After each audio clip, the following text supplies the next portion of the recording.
Hi, this is Joel Johnson from the Money Wisdom Question Series, and today I want to talk about where that stimulus money comes from. We're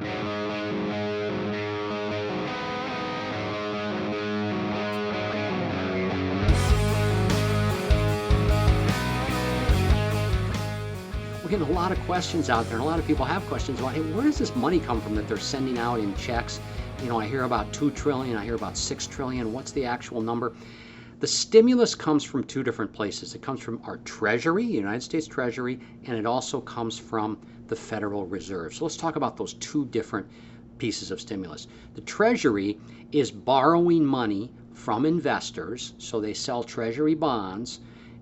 They take that cash that they get when they sell a Treasury bond and they're putting it back out into the economy. So in a sense, they're not printing money. It's another thing people say is, oh, are they just printing money? No, they're not really printing money. It's not quite like that. They're borrowing the money from, I can buy a government bond, I can loan the Treasury money, buy a $10,000 government bond, and they can take that money and put it back out into the economy in the forms of the stimulus that's going on right now during the virus.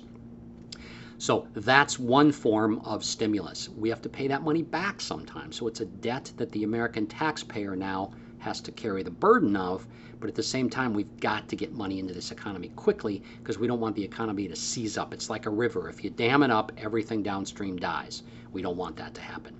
The other part of stimulus is what our Federal Reserve is doing. A lot of people hear about the Fed. What is the Fed? The Fed is simply a bank.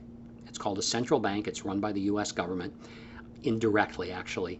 And the Federal Reserve will buy bonds and things like that from the open market to get cash out into the economy. So let's say I'm an investment bank, I own bonds and I need cash. The Federal Reserve will step in and buy those bonds, creating what's called liquidity in the market. Again, the idea is keep that river flowing, keep that money circulating through the economy. So hopefully that answers the question about where that stimulus money is coming from. If you enjoyed this topic and you want to hear more, just click on the link.